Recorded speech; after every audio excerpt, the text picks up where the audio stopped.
स्वागत है आप सभी का मिला टाइम्स में। मैं हूं आपके साथ शान असगर। अभी हमारे साथ मौजूद है बातचीत करने के लिए पूर्व आईपीएस अधिकारी अमिताभ कुमार दास।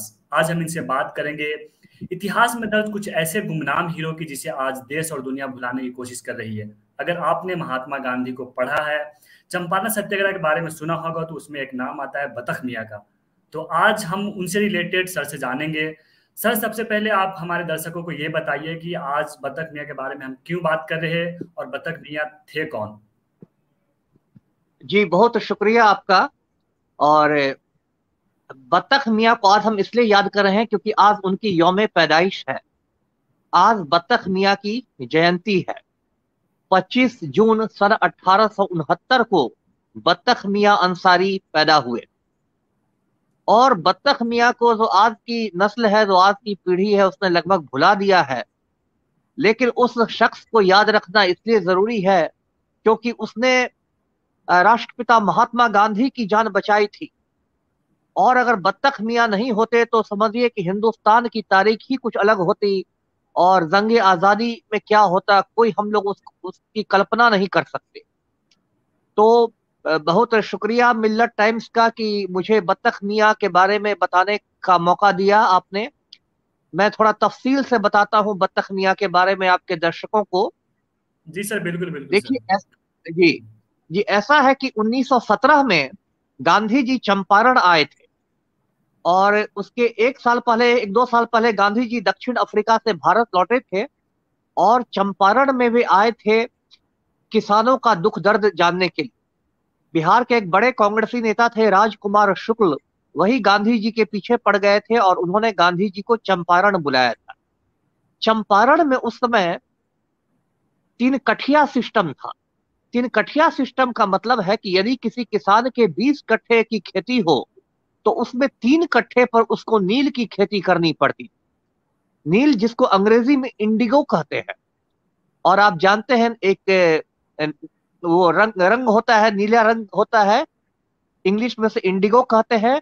तो 3 कठिया सिस्टम के तहत 20 कट्ठे की जमीन पर 3 कट्ठे में खेती करनी पड़ती थी किसान को। और जितने भी नीलहे लोग थे, मतलब जो नील की खेती कराने वाले लोग थे, वो सब अंग्रेज थे। और किसानों पर वो बहुत जुल्मो सितम करते थे। तो राजकुमार शुक्ल जो बिहार कांग्रेस के बड़े नेता थे, उन्होंने गांधी जी को चंपारण लाने का काम किया। और गांधी जी वहां पहुंचे। तो गांधी जी जब वहां पहुंचे तो वहां पर खलबली मच गई अंग्रेजों के बीच, क्योंकि सभी जानते थे कि ये मामूली शख्स नहीं है मोहनदास गांधी। इसने दक्षिण अफ्रीका में भी बहुत बड़े बड़े काम किए हैं। तो अंग्रेजों में एक तरह की आप समझिए कि खलबली मची हुई थी। तो अंग्रेजों ने ये सोचा कि कैसे गांधी जी से छुटकारा पाया जाए। तो उस समय जो नील की जो कंपनी थी, जो नील्हे नील्हे लोगों की कोठियां थी, उनके मैनेजरों का एक नेता हुआ करता था, तो उसका नाम इरविन था। तो इरविन ने गांधी जी को अपने घर डिनर पर बुलाया। डिनर मतलब रात के खाने पर बुलाया। और इरविन ने गांधी जी के कत्ल करने की साजिश। अब कत्ल कैसे होता, इरविन को पता था कि गांधी जी रात के खाने के बाद दूध पीते हैं, ये उनकी रूटीन में शामिल था। तो इरविन ने सोचा कि यदि गांधी जी को तो दूध दिया जाता है, उसमें जहर मिला दिया जाता है, तो गांधी जी दूध पिएंगे, कुछ देर बाद उनकी मौत हो जाएगी और हम लोग लीपापोती कर देंगे और पूरे गांधी जी से हमें छुटकारा मिल जाएगा। अब जी वो जो इरविन था, उसके घर एक गरीब खानसामा था। एक गरीब मुस्लिम रसोईया था जिसका नाम था बत्तख मियाँ अंसारी। इरविन ने बत्तख मियाँ अंसारी को बताया कि ऐसे ऐसे तुम्हें गांधी जी को दूध देना है। और ये भी बता दिया कि इसमें जहर रहेगा और तुम ये काम करोगे तो बहुत तुम्हें इनाम मिलेगा। अब देखिए, वो गरीब आदमी था लेकिन वो ईमान का मजबूत आदमी था।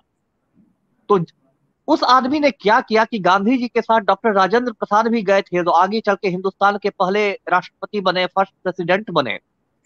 तो जी जी। बत्तख मियाँ अंसारी ने जाके राजेंद्र बाबू को बात बता दी कि ऐसे ऐसे गांधी जी को जहर वाला दूध देने का किया गया है और उसे गांधी जी को आप मना कर देंगे पीने से। राजेंद्र बाबू ने पीने से मना कर दिया गांधी जी को। गांधी जी की जान बच गई। और जब अंग्रेजों को पता चला कि ये बत्तख मियाँ ने ये बात लीक कर दी है, तो बेचारा जो वो एक गरीब रसोईया था बत्तख मियाँ, उसको बर्खास्त कर दिया गया। बेचारे की नौकरी चली गई, उसके उसके घर को तोड़ के गिरा दिया गया, और उस पर दुनिया भर के जुल्मों सितम किए गए। और उसके बाद बत्तख मियां को समझिए कि लोगों ने भुला दिया। अब देखिए कैसे फिर बात होती है। जी 1947 में हिंदुस्तान को आजादी मिली, और 1950 में डॉक्टर राजेंद्र प्रसाद मोतिहारी गए, जो कि पूर्वी चंपारण जिले का हेडक्वार्टर्स है, सदर मुकाम है। तो वहां राजेंद्र बाबू राष्ट्रपति के रूप में थे, तो उन्होंने देखा कि भीड़ में एक आदमी थोड़ा आगे बढ़ने की कोशिश कर रहा है। तो राजेंद्र बाबू वो बहुत तेज आदमी थे, उनकी याददाश्त भी बहुत मजबूत थी, तो वो पहचान गए, और उसको उनको नाम भी याद था। बोले कि अरे बत्तख भाई, अरे इधर आइए, इधर आइए। और उन्होंने आवाज दी, और बत्तख मियां को उन्होंने मंच पर बुला लिया।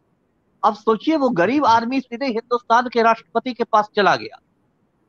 उसके बाद राजेंद्र बाबू ने, वहां जो भीड़ थी, उसने बताया कि ये बत्तख मियां जो है कोई मामूली आदमी नहीं है, ये एक गैर मामूली शख्स है, जिसने गांधी जी की जान बचाई थी 1917 के चंपारण सत्याग्रह के समय। अब देखिए राजेंद्र बाबू का कितना बड़ा दिल था। आज के नेताओं से हम तुलना करें तो हम लोग कहाँ के से कहाँ पहुंच गए। राजेंद्र बाबू ने बत्तख मियां के बेटे को, उसका नाम जान मियां था, जान मियां को राष्ट्रपति भवन में बुलाया, और राष्ट्रपति भवन में अपने मेहमान के रूप में रखा। और राजेंद्र बाबू ने इंतजामिया को, एडमिनिस्ट्रेशन को हुक्म दिया कि भाई इसको कुछ जमीन दी जाए। तो ये राजेंद्र प्रसाद की वजह से बत्तख मियां को लोग याद कर सके। और कभी आपको मोतिहारी जाने का मौका मिले तो वहां मोतिहारी रेलवे स्टेशन का नाम है बापू धाम रेलवे स्टेशन। आप जो ही ट्रेन से उतरिएगा, वहां आपको एक बड़ा सा गेट दिखाई देगा, जिसका नाम है बत्तख मियां द्वार। तो बत्तख मियां के नाम पर वो उस द्वार का नाम रखा गया है। और मैं इसी आपको बताऊं कि हाल में बत्तख मियां की जीवनी भी आई है। मध्य प्रदेश के एक रिटायर्ड आईपीएस अधिकारी ने वो जीवनी लिखी है। यदि आप गूगल करेंगे तो वो जीवनी भी मिल जाएगी। जो आपके दर्शक ज्यादा डिटेल्स में जानना चाहते हैं बत्तख मियां को, वो जान सकते हैं। और मैं दर्शकों को ये भी बताऊं कि मैंने खुद एक किताब लिखी है। उस किताब का नाम है लिट्टीचोखा.com। ये किताब अमेजन पर अवेलेबल है। और उस किताब में मैंने बिहार की बहुत सारी रोचक बातों को लिखा है। किताब का नाम है लिट्टीचोखा.com। उस किताब में भी मैंने बत्तख मियां अंसारी का जिक्र किया है।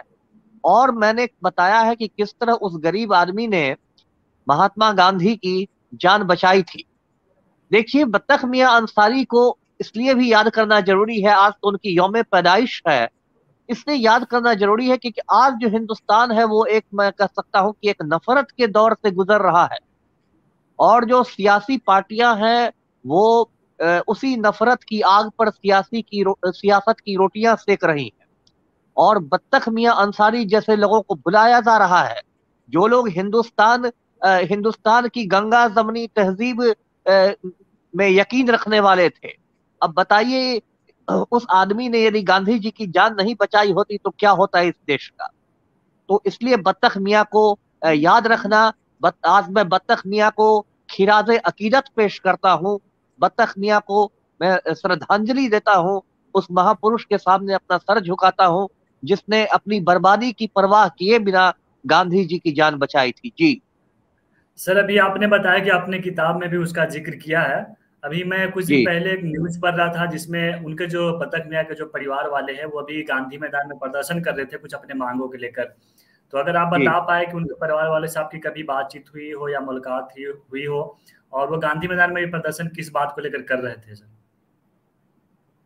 जी गांधी मैदान में प्रदर्शन उनका मैंने भी पढ़ा था, मीडिया के द्वारा मिला। एक्चुअली आप देखते हैं कि हिंदुस्तान में बहुत सारे वादे कर देती है सरकार, लेकिन वो वादे पूरे नहीं होते हैं। अब बत्तख मियां को जो जमीन देने की भी बात थी, उसमें भी बहुत सारे अड़ंगे लग गए, बहुत सारा जो लाल फीताशाही कहते हैं वो हो गई, और उनको फायदा नहीं मिला। मैं तो आप ये मिल्लत टाइम्स के जरिए मैं आपके दर्शकों से दरखास्त करता हूं, गुजारिश करता हूं कि यदि कोई आपका दर्शक हो और बड़े दिल वाला हो, तो उसको बत्तख मियां की जो फैमिली है, जो आज भी गुर्बत की जिंदगी जी रही है, मुफलसी में रह रही है, उसकी कुछ मदद करनी चाहिए। देखिए मैं आपको बताऊं, मेरा एक संगठन है बिहार विप्लवी परिषद। तो अभी मैं आपके मिल्लत टाइम्स चैनल के इस पर ही मैं उसको एक तरह से मैं ऐलान करता हूं बत्तख मियाँ के यौम पैदाइश पर कि इस साल जो 2 अक्टूबर होगा गांधी जयंती, जी जी। बत्तख मियाँ के नाम पर हम लोग एक अवार्ड शुरू कर रहे हैं। बत्तख मियाँ के नाम पर एक पुरस्कार हम लोग शुरू कर रहे हैं, और ये पुरस्कार 1 लाख रुपए का होगा। और उस आदमी को दिया जाएगा जिसने कम्युनल हार्मोनी के लिए, सांप्रदायिक सद्भाव के लिए काम किया हो, हिंदू मुस्लिम एकता के लिए काम किया हो। क्योंकि हमारी जो गंगा जमनी तहजीब है उसको बचाए रखना बहुत जरूरी है ना। एक बचपन में हम लोग एक सर मैं गीत सीखते थे, गीत गाते थे, मैं आपके दर्शकों को भी सुनाऊं, वही बहुत मौजूद है वो ध्यान जी से आप भी सुनिए कि मंदिर में दाना चुगकर चिड़िया, मंदिर में दाना चुगकर चिड़िया मस्जिद में पानी पीती है। मंदिर में दाना चुगकर चिड़िया मस्जिद में पानी पीती है। मैंने सुना राधा की चुनरी कोई सलमा बेगम सीती है। तो ये हमारे मुल्क की रिवायत रही है, ये हमारी गंगा जमनी तहजीब है, जो हिंदू मुसलमान इत्तेहाद पर टिकी हुई है। और ऐसे ऐसे मौके पर बतख मियाँ जैसे लोगों को सलाम करना, उनको याद करना हर हिंदुस्तानी का फर्ज बनता है। जी सर मैं आपसे ये भी पूछ रहा था कि जिस तरह से 2 अक्टूबर को पूरे देश भर में गांधी जयंती पूरे धूमधाम से मनाया जाता है, वहीं जो गांधी को बचाने वाले थे बतख मियाँ, उसको आज बहुत कम लोग जानते हैं। आज जरूरत है लोगों तक उनके बारे में बताने का। आप जैसे लोग ये जी काम कर भी रहे हैं, लेकिन सर जो जी हमारी आने वाली जनरेशन है उसको कैसे बताया जाए कि बतख मियाँ कौन थे, उसने गांधी जी को कैसे बचाया। क्योंकि जो सरकार है कहीं ना कहीं, अगर कोई बड़े नेता हो उसको उसका अगर ये होता है बर्थ एनिवर्सरी, तो वहां जाकर वो क्या बोलते हैं, श्रद्धांजलि देते हैं। लेकिन वही जो जी गांधी जी को बचाने वाले देखते हैं, कहीं जो आजादी के रोल में अगर गांधी जी का अगर योगदान, तो साथ साथ उनका भी योगदान है, क्योंकि उन्होंने गांधी जी को बिल्कुल बचाया था। जी। बिल्कुल बिल्कुल। तो सर आपने अभी कहा कि हम उसके बारे में एक अवार्ड फंक्शन भी रखेंगे, जिसमें जो जो भाईचारा के लिए काम करेंगे उसको दिया जाएगा। लेकिन सर मैं ये बिल्कुल जानना चाहता हूँ कि जो सरकारें हैं, चाहे वो केंद्र की सरकार है चाहे वो राज्य की सरकारें हो, तो वो आखिर उनका दोहरा रवैया इस तरह से देखने को मिल रहा है। क्योंकि आप एक तरफ तो जो महापुरुष जो भी है उनको याद करते हैं, लेकिन वही कि जो महापुरुष को जो बचाने वाले उनको आप भूल जाते हैं। तो जो सरकार का जो दोहरा रवैया है, इसको आप किस तरह से देख रहे हैं सर? देखिए, अभी तो जो दिल्ली में हुकूमत है, अभी जो मतलब मरकजी हुकूमत जिसको कह लीजिए केंद्र सरकार, उससे तो जी कुछ उम्मीद रखना ही फिजूल है। क्योंकि उसमें जो हमारे वजीर आजम है नरेंद्र मोदी जी, उनके तो अपने हाथ खून से रंगे हुए हैं। तो उनसे आपके हम और आप क्या उम्मीद रखेंगे। जो हमारे होम मिनिस्टर हैं वो तो अमित शाह, वो तो खुद तड़ी पार रहे हैं, तो उनसे क्या उम्मीद रखेंगे। इन लोगों से तो उम्मीद रखना ही फिजूल है, क्योंकि ये लोग तो गांधी जी के नक्शे कदम पर चल ही नहीं रहे हैं। और इनका बस चले तो गांधी जी का ये लोग नामो निशान हिंदुस्तान से मिटा दें। ये तो आप देख रहे हैं कि पूरे हिस्ट्री को ये लोग बदल रहे हैं, उसको सेफ्रोनाइज कर रहे हैं, उसका भगवाकरण कर रहे हैं। इतिहास में उल्टी सीधी बातें लिखी जा रही है, इतिहास को हिस्ट्री को तोड़ा मरोड़ा जा रहा है। तो सर इन उनका लोग से उनका तो सरकार। जी सर उनका कहना है कि इतिहास को गलत तरीके से लिखा गया, अब नई सिरे से लिखने की जरूरत है। नहीं नहीं, नए सिरे से क्या लिखने का क्या मतलब है कि सारी झूठी बातें डाल दी जाए। नए सिरे से लिखने की क्या मतलब है कि सारी बात कॉम्युनलाइज कर दी जाए, उसमें नफरत का जहर घोल दिया जाए, कुतुब मीनार को विष्णु स्तंभ बना दिया जाए, सारी झूठी बातें लिख दी जाए। ये लोग तो देखिए हिस्ट्री को हिस्टीरिया बना रहे हैं, है ना। एंशियंट हिस्ट्री को एंशियंट हिस्टीरिया बना रहे हैं, मेडिएवल हिस्ट्री को मेडिएवल हिस्टीरिया बना रहे हैं, मॉडर्न हिस्ट्री को मॉडर्न हिस्टीरिया बना रहे हैं। तो देखिए इन लोग से तो कोई उम्मीद नहीं है। उम्मीद जो भी है, देखिए जो नौजवान लोग हैं उनसे मैं एक बात कहूंगा कि आजकल की जो नौजवान है वो व्हाट्सएप यूनिवर्सिटी से ही वो सारी तालीम ले लेते हैं, है ना। सारी तालीम उनको व्हाट्सएप यूनिवर्सिटी से हासिल हो। और व्हाट्सएप यूनिवर्सिटी पर दिन रात फर्जी खबरें चलती है, उन्हीं फर्जी खबरों को पढ़ते हैं और दिमाग में नफरत का जहर भरते हैं। तो उनसे तो मैं ये कहूंगा कि भाई कुछ गंभीर अध्ययन करें, कुछ स्टडी करें, कुछ सीरियस स्टडी करें किताबों का। जैसा भी मैंने बताया, बत्तख मियाँ की बायोग्राफी भी आ गई है, जीवनी भी आ गई है। वो उसको खोजे, अमेजन पर भी वो अवेलेबल है। वो बत्तख मियाँ की जीवनी पढ़ सकते हैं। यदि इस ये जो प्रोग्राम हो रहा है इसके बाद में गूगल करेंगे तो बत्तख मियाँ पर यूट्यूब पर बहुत सारे प्रोग्राम्स हैं, बत्तख मियाँ के बारे में बहुत सारी जानकारियां हैं। तो कहने का ये मतलब है कि जब आप खुद में दिलचस्पी पैदा करेंगे ज्ञान के प्रति, तब वो बात आएगी। और आप दिन रात एक व्हाट्सएप यूनिवर्सिटी से फर्जी खबरें ले रहे हैं और उसी फर्जी खबरों को फॉरवर्ड कर रहे हैं और उसी से पढ़ रहे हैं, तब तो फिर हम लोग अपना इतिहास भुला देंगे। और ऐसे जो बत्तख मियाँ जैसे जो जो हस्तियां है, अजीम हस्तियां है, वो मतलब गुमनामी के अंधेरे में चली जाए।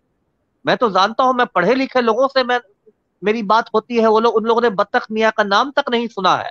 मैं जब कहता हूं कि मैं बत्तख मियाँ के नाम पर अवार्ड शुरू करूंगा तो सोच में पड़ जाता है कि भाई बत्तख मियाँ कौन।